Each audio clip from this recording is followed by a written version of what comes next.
All right, welcome to the channel, Adventures with Scuba Steve.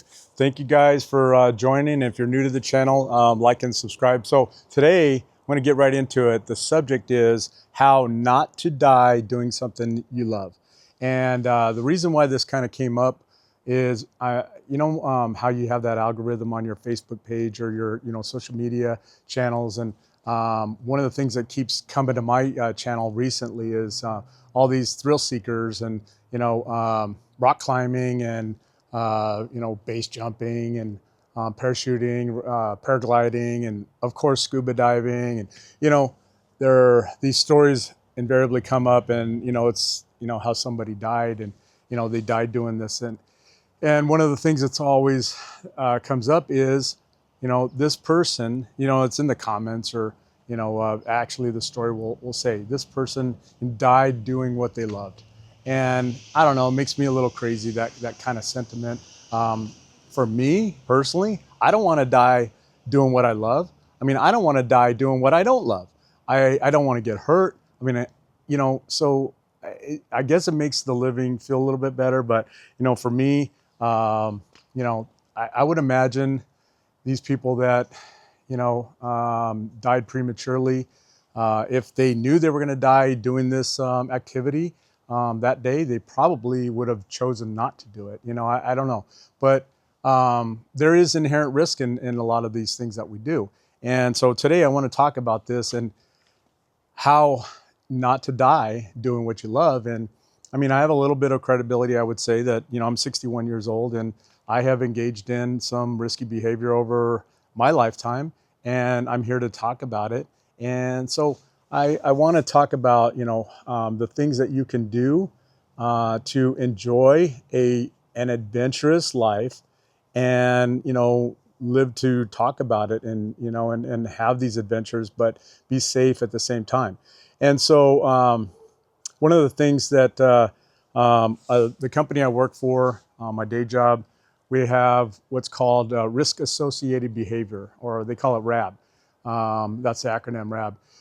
And so basically what happens if an incident happens where somebody gets hurt, what they do is they do an investigation, and then they determine if that person, if it was human error, if it was something that they did and it was preventable, if that incident was preventable. And so if you get a couple of these RABs, you get fired. And so risk associated behavior, a lot of these things that we do in adventure activities are risky. They tend to be risky.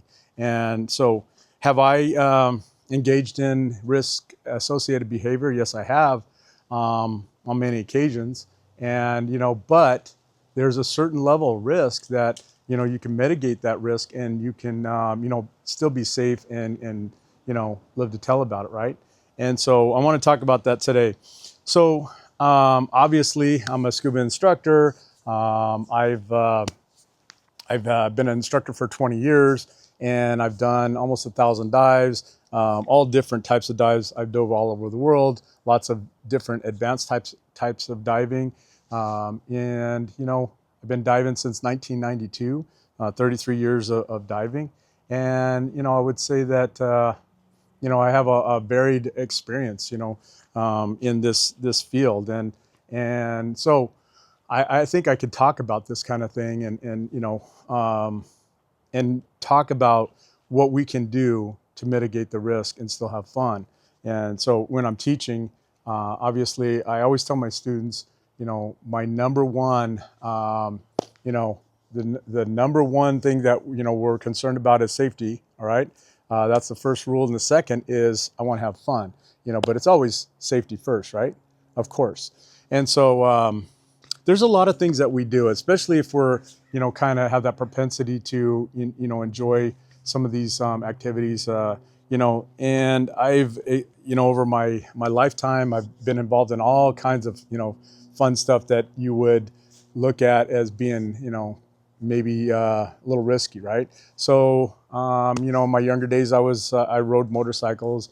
I'm a snow skier, water skier, hiking, biking, kayaking. There's so many things that I've done, that I would say, can be inherently risky, but I've been able to, mitigate that risk. So I'll talk about, and I'm going to talk about scuba diving, specifically in just a few here, but let's talk about just in, some of the things that we do. And, the thing that comes up frequently is, when you're reading these articles about, these people that are taking these crazy risks, they'll say, the justification or rationalization of this is, well, everybody's taking the risk, you're driving, you take a risk every day, driving to work or driving your car. And it is true that we take a risk, but there are levels of risk that we take, right?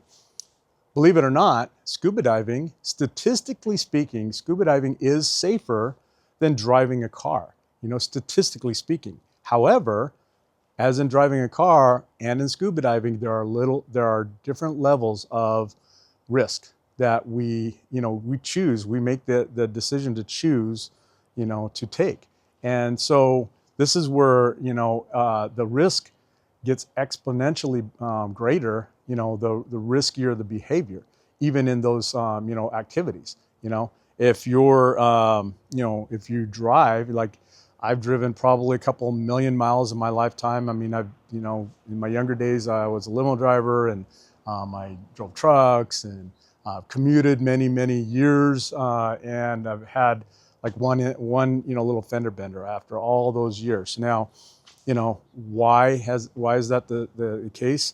I drive kind of like a grandpa. I mean, I'm fairly, you know, I had a Porsche, my last car, and I drove it like a grandpa. I was like, why do you even have a Porsche?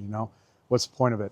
But I rode motorcycles when I was younger, and there's an inherent risk in driving motorcycles. Do I ride motorcycles now? No. I made the decision, many, many years ago that I just thought it was a little too risky for me. Now, remember, this is all about, my comfort level and, what I choose to do. That's not saying everybody, that's everybody's choice. I'm just talking about, what decisions I make and why. Okay, so, I'm not disparaging anybody for their, choices, but this is what I do. And so, when I rode a motorcycle back in I would say it was like in the 80s. I had two motorcycles. I had a Yamaha Phaser 750. I had a Honda 600 XL. I rode it off-road. And I had a blast with it. In fact, on my license plate frame for my Yamaha, it said, have a blast while you last. Have a blast while you last. I was in my mid 20s, and kind of young and dumb. And so, back in the day, you didn't have to wear a helmet, and nowadays that's a law, right? But back then I did wear a helmet probably 90% of the time. Every once in a while I would put my shades on and blast down the street, and that's extremely risky behavior. Although helmets are pretty much a false sense of security anyway. But with that said, nowadays it's a little different on the road. Was it risky back then? Yes, but I would say it's even more risky now with everybody's attention, to cell phones and distraction and all that. It's just pretty nutty out there, and you could be the safest driver around, and you could get hurt. So I've made the decision now. Again, it's risk reward. For me, it's a blast. I love riding. I mean, it was just something that was so much fun. However, the risk versus the reward just doesn't pay off for me anymore, right? And so those are the kind of decisions you make on your own. Those are personal decisions. So we'll talk about, all the other things like, skiing. I mean, skiing, I love snow skiing. A few years ago, I went with my brother-in-law, my two brother-in-laws, and we have 10 years apart from each other. And it was really fascinating to, see the difference in the risk associated behavior, the propensity or the willingness to take risk, between the little, the 10 years apart, right? So my youngest, brother-in-law, he was, jumping off the trail and going down some steep moguls, and, like it was nothing, like I would have done in my 20s and 30s, right? The one in between, you know, he was staying on the trail and, you know, going down intermediates and advanced. And me, I was like, you know, going real slow down the intermediate trails. I mean, you know, I just wasn't doing the things that I wasn't comfortable. I'm not comfortable doing those kind of things anymore. And so there's, you know, those things come into play. And it's like, but I made that choice, and I think it's smart, you know, and, you know, I didn't get hurt, you know, when we spent that weekend skiing. And so, you know, those are the kind of things that, like, you got to make those decisions when you're doing these activities, and, you know, hopefully it pays off for you, you know, because, hey, I have to be back to work, you know, that Monday. And it's like, man, you know, I can't afford to get hurt. It's not worth it. So let's talk about scuba diving. Okay. So one of the things, here's the stats. Okay. The stats are 80%, 80 to 90% of fatalities are the result of human error. Okay. What does that tell you? That tells you that, you know, training comes into play big time, right? And 50% of that human error are inexperienced divers. And by inexperienced, we talk about less than 20 dives, okay? So a lot of people, the people that are, you know, succumbing to fatalities are, you know, because of they made it a poor decision, right? And so, you know, this is a really important stat, right? That I think is extremely, you know, telling that, you know, it's so important to get the training. Now, for me personally, you know, I've gone through extensive training. I mean, for my safety, you know, I became a dive master, a AI assistant instructor, an instructor.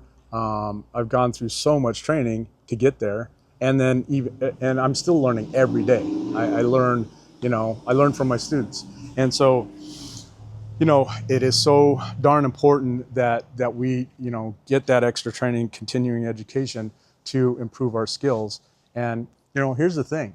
If you, like I talked about the different levels of risk, right? Even with scuba diving, right? And now, it's very safe, and it can be safe as long as you know, stick to the protocols and regulations, and stick within, you know, like recreational diving, no decompression limits, and you follow your computer and you do all the right things. It is extremely safe, and you can have a blast with it for your entire life, right? But there are risk-associated behaviors. There are different levels of risk that you could take in this sport, right? So, for instance, cave diving would be, you know, something that the risk goes up exponentially, you know, just that type of diving, right? And so, you know, of course, it takes extra training and all that. But if you're going to engage in that, you're taking on, you know, more risk, you know, statistically speaking, right? It's not to say you can't, you know, be a cave diver and, you know, live a long life. It's just saying that you're taking on more risk just doing that, you know. And so these are the kind of things that you have to decide individually. You have to make those decisions. Do I want to take on that extra risk? Now, you know, as a new diver, when I first got certified, you know, I think it was my 10th dive. I went on the Duane in Florida, and off the Keys there, and went down to 100 feet, and I penetrated the wreck. You know, do I think that's a good decision now? No, absolutely not.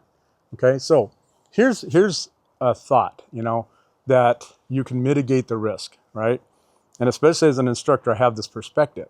The first time you go diving to 100 feet, the first time you go dive into 130 feet, the first time you do a wreck dive, you know, I would say you need to get training and be with an instructor. Now, there's two things with that. Number one, when you take a class, continuing edge class, you're going to get that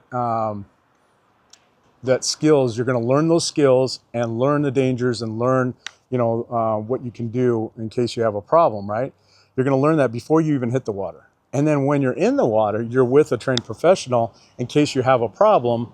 Now, you know, there's somebody to assist you, right? And so the first time you do these kind of activities, you're in a position where, you know, you're taking a lot of that risk away, and you're learning how to do this, right? And so I think that's an important, you know, thing to understand, especially if you're a new diver, brand new, coming out of the box. I mean, taking the advanced course.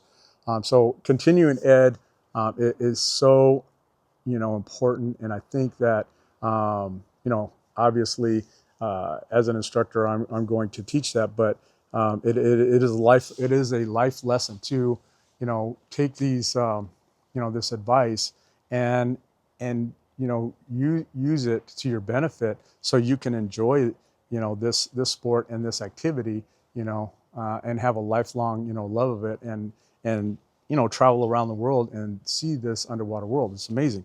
All right. So, tech diving. Okay. So for me personally, I don't really have an interest in it. However, there's an argument for getting trained as a tech diver, whether you want to continue and, go deep and extended, periods of time and, do decompression diving and all that.